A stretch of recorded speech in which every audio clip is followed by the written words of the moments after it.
Appreciate the beauty of nature and taste what's in season every month. What food will a foreign council make for a traditional Chinese salad term?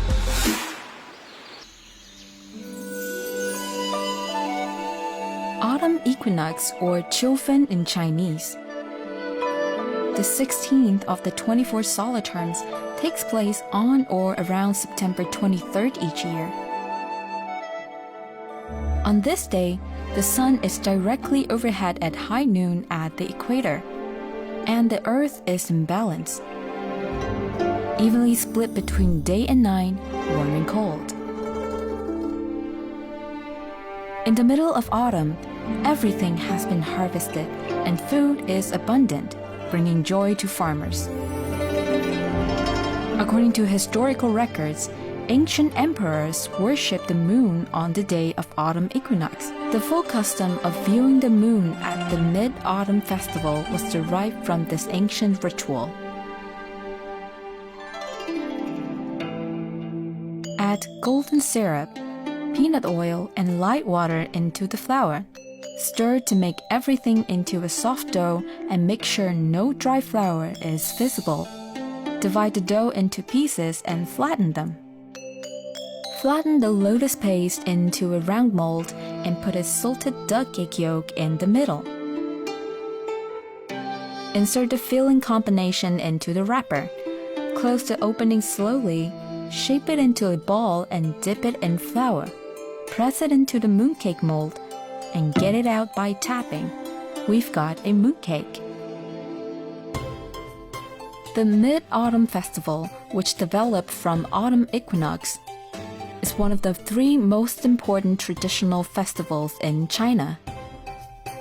For thousands of years, people had worshipped and admired the moon on this special day, drinking and singing songs.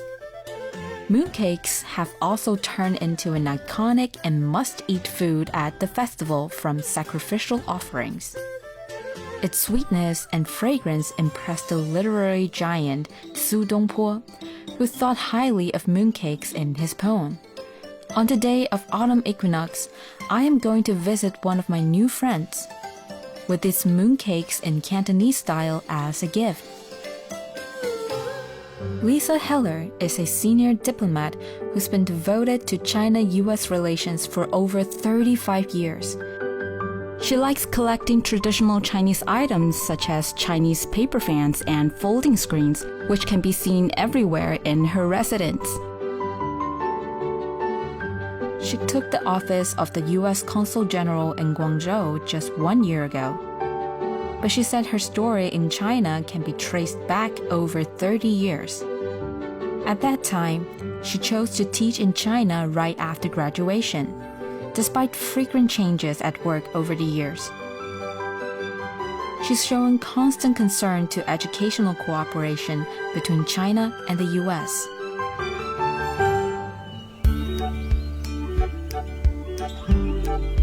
I invite Consul General Lisa Heller to Taishan to visit an historical school, and she, Education Caring, should be interested. Hello. Hi, how are you?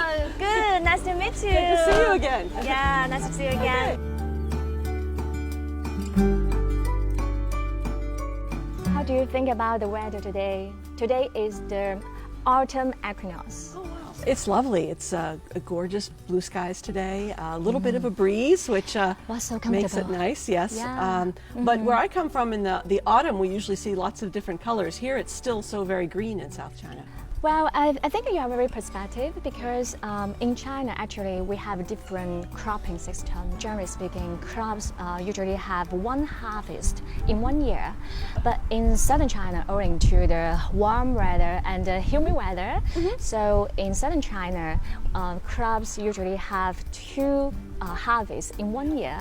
Farmers, their work is never done. I guess they're very diligent, and but we rely on their work so much. In order to pay tribute to the farmers in China, China created a festival called Chinese Farmers Harvest Festival. Oh, that's good.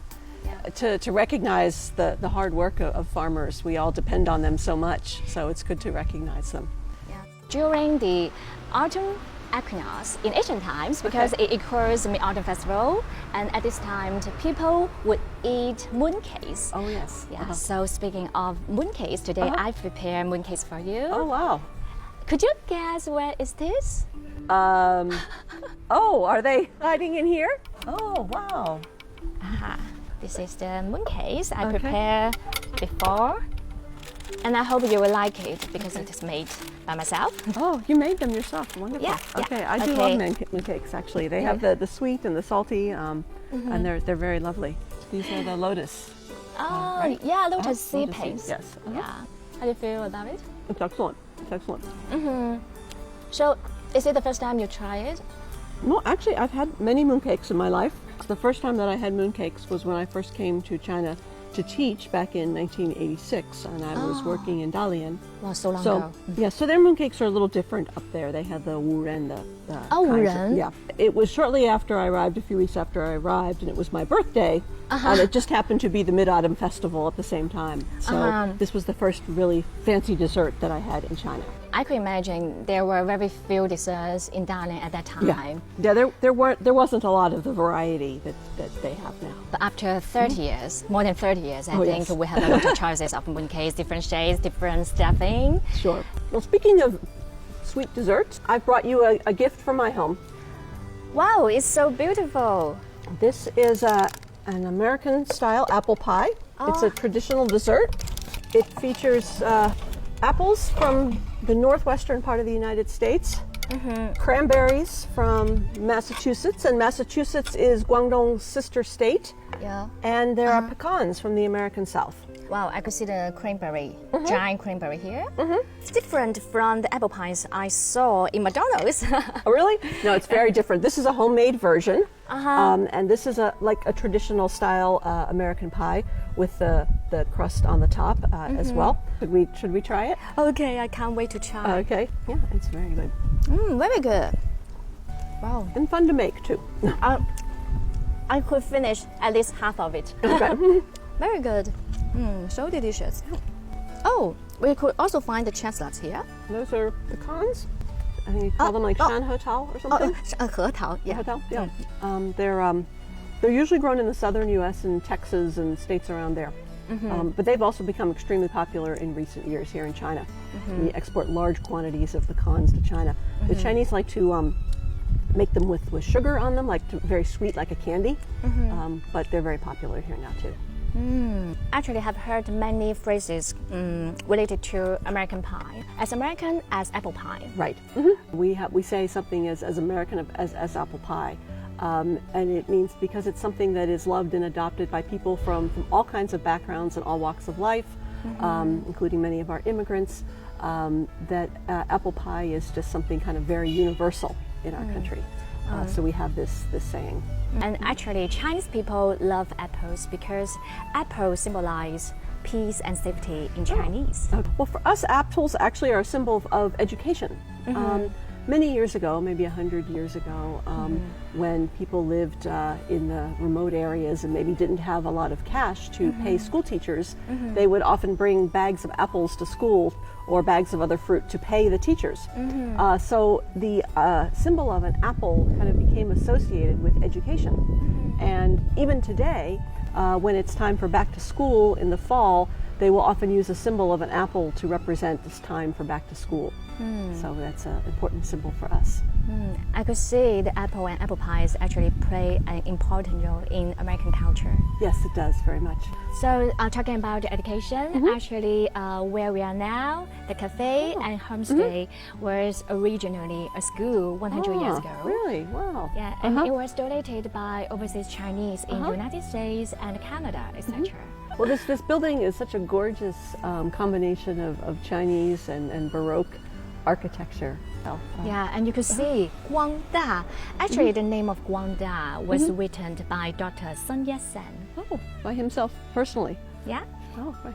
These two characters originated from a periodical founded by a ink club in Taishan, and it still circulates nowadays, particularly for the overseas Chinese in North America. Well, they, I guess, appreciated the importance of education for their hometowns and wanted to maintain those links with their home clans and their home countries, and how important that was. Yeah, I agree with that. And we need to keep learning in order to get a better life or contribute to our nation. Yes. And speaking of lifelong learning, it reminds me a legendary figure because he didn't go to school actually, but I think he must have learned a lot of things by himself and contribute a lot to the sinology research and promotion in history. Okay.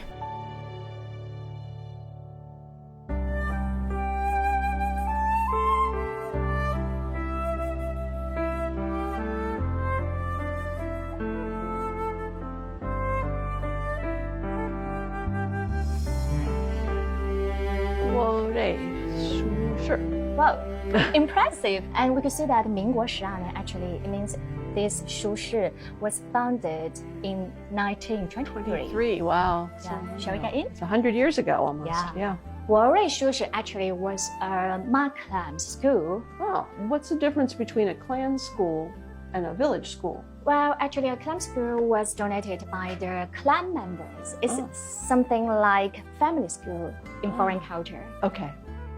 But you said this is a school, but it doesn't look much like a school. Well, actually, it was originally the Ma Clam's ancestral hall. We call it Sitang in Chinese. It's a place for admiring their ancestors for big families. And but it was changed into a school in 1923 with the overseas donations. And one of the donors' name was Ma Wanchang. Is that guy? Yeah. Okay. It's that guy. All right. And actually, he had a better well-known name as Ding Nong. Yeah, I thought he looked a little bit familiar. I think I've seen his picture before. The Ding Long name is kind of well known in the U.S. My understanding is he came to the U.S. as a worker on the railroad. Yeah. And eventually ended up working for a very wealthy man as his assistant. Earned a lot of money over the years, and finally asked this wealthy man, his name was Charpentier, if he could help him use his savings to start a Department of Chinese Studies at Columbia University. So Ding Long had about, I think it was $12,000 saved up, or maybe it was $14,000 saved up. $12,000 Okay. at that time. That would have been a lot of money. What could we buy with that money at that time? Oh, you could have bought century? a huge house or something. I mean, it would have been A huge house, very good house. Oh at yeah, that time. for sure. So with this big amount of money, actually, Ding Long could live a very good life in the United States. Oh, he could have, yes, with that kind of money. Oh yeah, that was huge. He could have gone to Harvard and had a wonderful, a wonderful place to live. But he used that money to help create the Department of Chinese Studies, and Charpentier also added $100,000 of his own money. And I think he probably also made the connection with Columbia University, because Columbia University is a very prestigious university. And I know that for a long time, both Chinese and American academies looked for Ding Long. It's said that he just disappeared for a long time, suddenly, and no one knows where was Ding Long at that time. Did he, I guess he came back here? Your guess is correct. Okay. With efforts of Chinese scholars at home and abroad, they confirmed that actually Ding Long's original name was Ma Wanchang. So when he came back here, he was using a different name. So they had to figure out who he was. Yeah. Yeah, he came back in 1905, and he donated some schools. And also his youngest son was the teacher for the clan schools, clan members. Yes, clearly he wanted to bring something to his clan, as well as to all of those people in New York who benefit from his generosity. You look. Yeah. There's envelopes. Chinese on the envelope. Yeah. For these letters. Okay, so he must have written the envelopes and mailed them back to New York.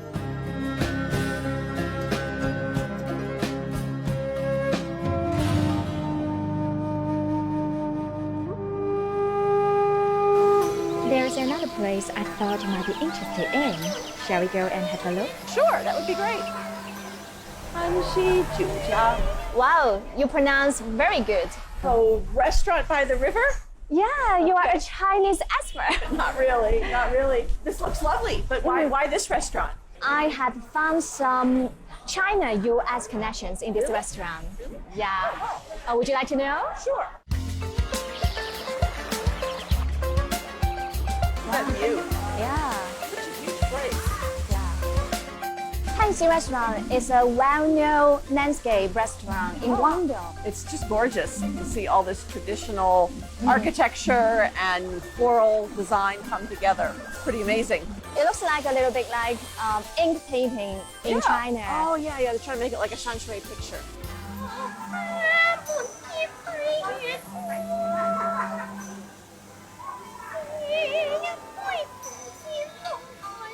This is a very famous Cantonese opera, and I think every Cantonese must have heard of this opera. Okay.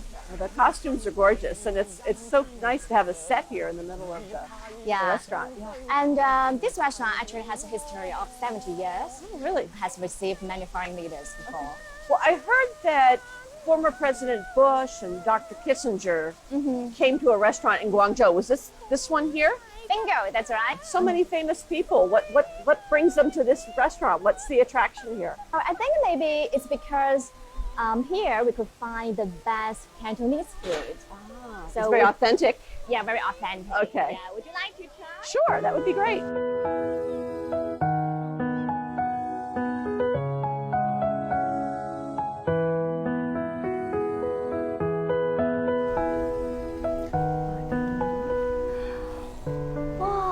Wow, they're so cute. Oh,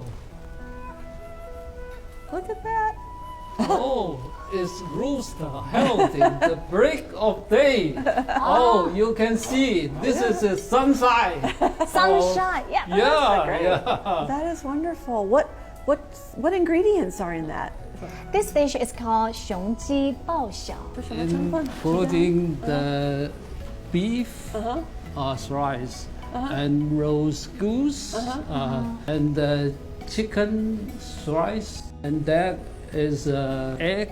Oh, all right. yeah. And then the Shrimp, peppers on the bottom. Yeah.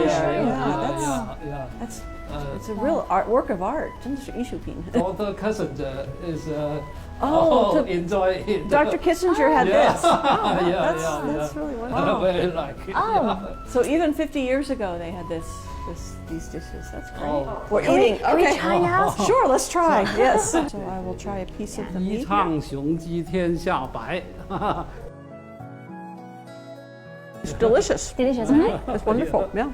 I think many Chinese think white vinegar is perfect for any meat. Yeah, it's excellent. Yeah, it could make the meat more fresh. You should try. Okay, let me try. Oh, I would like to try this special one. What is that? What is It's that? the pork and the egg rolls. The Chinese name is 桂花渣. Oh.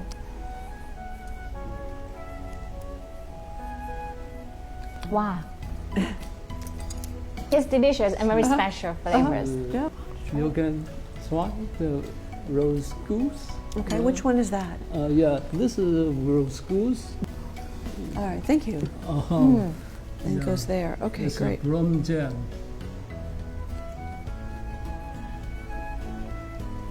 It's good. It's good. With the sweet, I didn't think the sweet would work, but it really brings out the flavor Yeah, of the yeah. goose. Yeah. How many chefs to create this? One chef or several chefs together, or one chef? Wow. So the chefs need to be very diligent. He not only he mastered good cooking skills, but also plating skills. Together is 1 hour. Yeah. Wow. Extraordinary. And then these here are desserts. These are sweet. You could say that it is desserts, but actually we usually call it dim sum. Let me see what we could find. Oh, the white rabbit here. Yeah, ribbit. Yeah, My and ribbit. also this is go, 山羊, go. Yeah. Yum. Makai, Okay. And also we could find Porcupine. No, puffer fish. It's a fish, right? fish. Where is the fish? No, I thought there's a kind of fish that's Oh, I know. yeah. it's a When- when- hedgehog. It's a hedgehog. When it is angry, right? Yeah. But I know the the fish. flower in the middle is the most extraordinary. It's beautiful. Yeah. The It's leaves gorgeous. and the petals. and White the- yeah. ribbit. I think the kids want eat them because they want to bring them home and raise them. They're so Yeah. lifelike. Yeah. And I heard that like some foreign friends even come to Pansy restaurant for 7 consecutive days to try 15 different kinds of animal-shaped dim sums in Pansy. That's Yeah. really The that's tile really very dedicated. nice. Yeah. So shall we try it now? Okay, we'll try it. Yeah. Oh, I'm going to take the hedgehog. I think he's awfully cute. So I'm afraid if I'm going to pick him up, this may not work well. We'll see. Oh, you're interested in Oh, this. of course, I picked the one that's round. This is not a good thing to do. There we go. Too cute to eat. Okay. So I should eat him? Okay. So, yeah. It's good. It's wonderful. Is it like cha shao bao? Well, not really like chashao. Different. Oh, it's different. No. Yeah, Oh, yeah, it's yeah. not Different. roasted pork inside. Yeah, It's yeah. like a fresh pork and- inside. And shrimp. So did Mr. Kissinger try this dim sum before? Yeah, yeah. He wrote this, the wow. comment. Yeah. Thank for you for wonderful food and better than New York.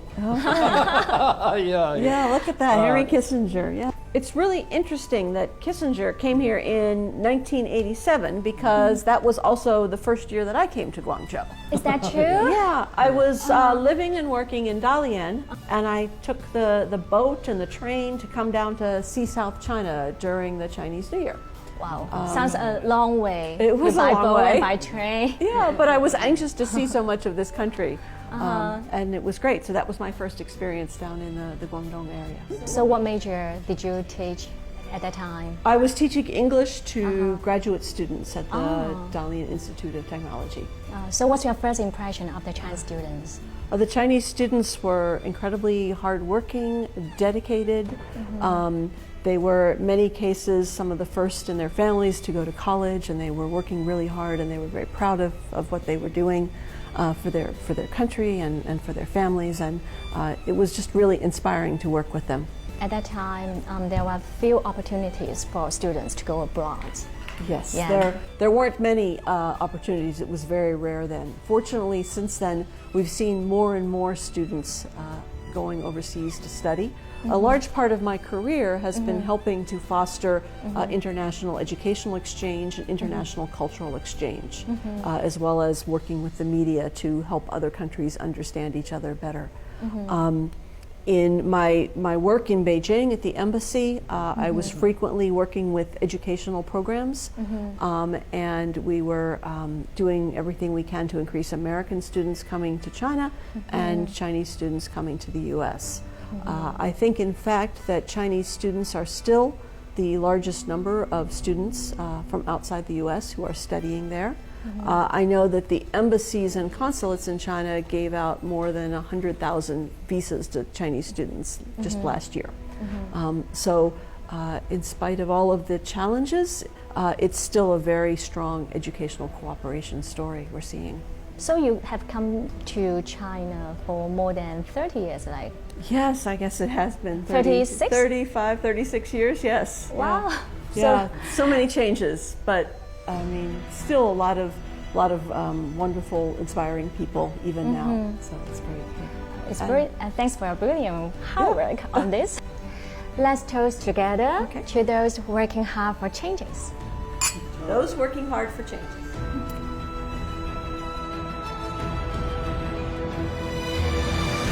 As the saying goes, everything yields to diligence. Diligence plus innovations helps us lead a better life, realize our dreams more easily, and solve many problems. As two powers to be great again, China and the United States need to rely on their peoples to keep working hard for it. Heaven rewards the diligence. Consistent hard work leads to success, just like a good harvest depends on the spring sowing. Let's keep striving for our dreams together.